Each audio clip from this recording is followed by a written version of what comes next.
Today we're here with Captain Swish, talking to you about launching your boat.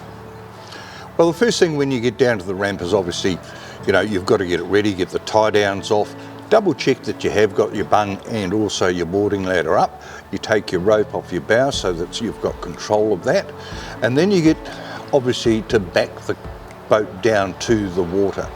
So every boat of different size requires a different depth of what to launch it.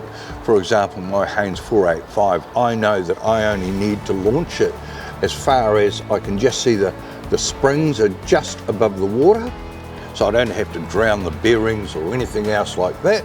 I know that there's adequate water behind to launch the boat. So you launch it down to the appropriate depth you need to safely get it off. So that again, you just then go round and take the rope that you're going to hold the boat with off. And I always have the winch handle on, and I disengage the lock so that I can then slowly wind the boat back down off the trailer rather than letting it run off, because that can get out of shape pretty quickly. So you just launch it until the point where the stern of the boat is in the water and the bow comes up like that, so the buoyancy aft is taking a lot of the weight off.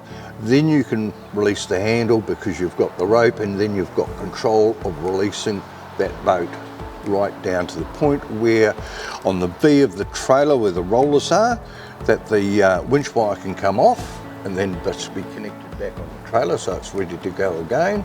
It floats back, and then someone's going to pull that boat back into the beach or alongside a dock and just have control of it. So just watch the wind and the tide if it's a tidal ramp, or the wind is, say, coming alongside a dock. Just have your fenders out ready to go, and have a stern line ready to go if it's alongside a dock, so that you've got control of both the bow and the stern of the boat. Trailer goes away, gets washed if facilities like the OBC allow that. If not, you just park it, making sure it's safe.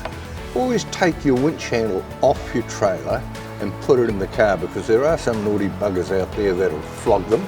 Nothing worse than that. Just a little tip, make sure everything's all tickety-boom, come back and make sure everyone's wearing life jackets and you're good to go.